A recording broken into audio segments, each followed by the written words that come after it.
നമസ്കാരം, ഞാൻ അഖിൽ കവലയൂർ. പടക്കുതിര എന്ന സിനിമയിൽ സുകുമാരക്കുറുപ്പ് എന്നൊരു കഥാപാത്രമാണ് ഞാൻ അവതരിപ്പിക്കുന്നത്.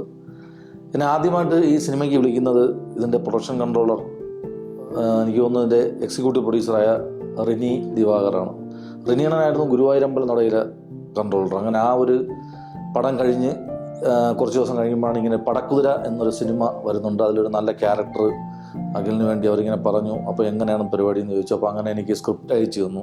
അങ്ങനെ സ്ക്രിപ്റ്റ് ഞാൻ വായിക്കുമ്പോഴാണ് നല്ലൊരു ഇൻട്രസ്റ്റിംഗ് ആയിട്ടുള്ളൊരു എന്താണ് തമാശ കലർന്ന ഒരു അത്യാവശ്യം ത്രില്ലറുള്ള ഒരു സിനിമ, ഒരു നാടൻ പരിപാടി. അപ്പം നാടൻ പരിപാടിയൊക്കെ ആകുമ്പോൾ നമുക്ക് കുറച്ചുകൂടെ ഇൻട്രസ്റ്റ് ആണ് അത് ചെയ്യാൻ. അപ്പോൾ അങ്ങനെയാണ് ഞാൻ പടക്കുതിരയിലേക്ക് വരുന്നത്. പിന്നെ പടക്കുതിരയുടെ ഡയറക്ടർ സലൂൺ സൈമൺ, അദ്ദേഹം നമുക്ക് കഥ ബ്രീഫ് ചെയ്തിരുന്നതായാലും കഥയുടെ പശ്ചാത്തലം പറഞ്ഞിരുന്നതായാലും നമ്മളെ കൊണ്ട്, അല്ലെങ്കിൽ ഷൂട്ട് സമയത്തായാലും ഭയങ്കര ഫ്രണ്ട്ലി ആയിട്ടുള്ളൊരു മനുഷ്യനായിരുന്നു. പിന്നെ ഇതിൻ്റെ DOP ജിജു സണ്ണി, പുള്ളിക്കാരനും നമ്മളെയൊക്കെ ഭയങ്കരമായിട്ട് ഈ പരിപാടി, അതായത് ഈ പടത്തിലേക്ക് വേണ്ടി ഒരുപാട് ഹെൽപ്പ് ചെയ്ത ആളാണ്. പിന്നെ അതുപോലെ തന്നെ എൻ്റെ പ്രൊഡക്ഷൻ മാനേജർ നിതീഷ്, അതുപോലെ തന്നെ വിനോഷ് കൈമൾ, എല്ലാ പ്രിയപ്പെട്ടവരും. അതുപോലെ ആർട്ട് ഡയറക്ടർ സുല്ലണ്ണൻ, ഗുരുവായൂരമ്പലം നടയിലെ ആർട്ട് ചെയ്ത സുല്ലണ്ണനായിരുന്നു ഇതിൻ്റെ ആർട്ട് ഡയറക്ടർ. അപ്പോൾ അതുകൊണ്ട് ഈ സെറ്റ് എനിക്ക് വലിയ അപരിചിതത്വം ഇല്ലായിരുന്നു. കാരണം എനിക്കറിയാവുന്ന ഒരുപാട് പേരുണ്ടായിരുന്നു. ജോമോൻ ജോദർ എൻ്റെ നാട്ടുകാരനും, അതുപോലെ തന്നെ ഗുരുവായൂരമ്പലം നടയിൽ നമ്മൾ ഒരുമിച്ച് അഭിനയിച്ചതാണ്. അതുപോലെ തന്നെ ഷമീർ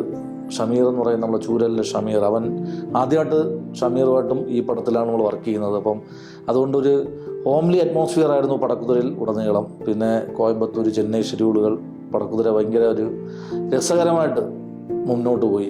പടക്കുതിര ഷൂട്ടിങ് മൂവാറ്റുപുഴയായിരുന്നു. അപ്പം മൂവാറ്റുപുഴയാണ് ഞാൻ ജോയിൻ ചെയ്തത്.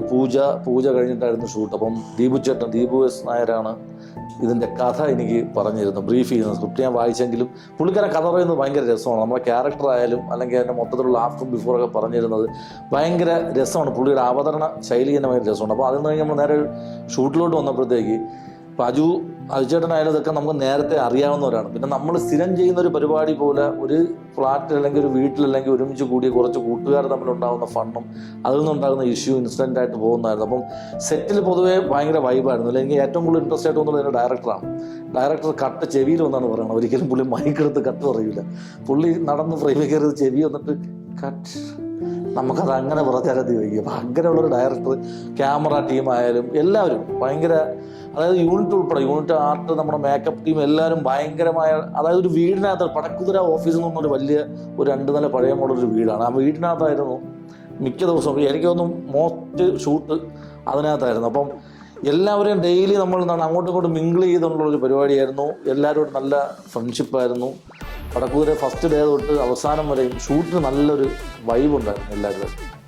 നിങ്ങളതോട് തീർച്ചയായിട്ടും പടക്കുതിര തിയേറ്ററിൽ പോയി കാണണം. ഇത് ഒരു സാധാരണക്കാരൻ്റെ സിനിമയാണ്. ഒരു സാധാരണക്കാരൻ ജീവിതത്തിൽ സ്ട്രഗിൾ ചെയ്ത് ജീവിതത്തിൽ അദ്ദേഹം വിജയിക്കുന്ന ഒരു പരിപാടി, ഒരു ഫൺ ട്രാക്കിലൂടെ, ഒരു ത്രില്ലർ ട്രാക്കിലൂടെ പറഞ്ഞു പോകുന്ന ഒരു നന്മയുള്ളൊരു കഥയാണ്. ഒരു നല്ല ഒരു എൻ്റർടൈനർ അല്ലെങ്കിൽ ഒരു തമാശ നിറഞ്ഞ ഒരു അനുഭവം നിങ്ങളിലേക്ക് എത്തും എന്നാണ് ഞാൻ പ്രതീക്ഷിക്കുന്നത്.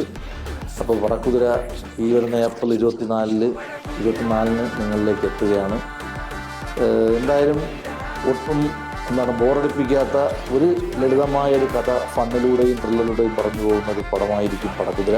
നിങ്ങളേവരും ഇത് തിയേറ്ററിൽ പോയി കാണണം, സപ്പോർട്ട് ചെയ്യണം. Thank you so much.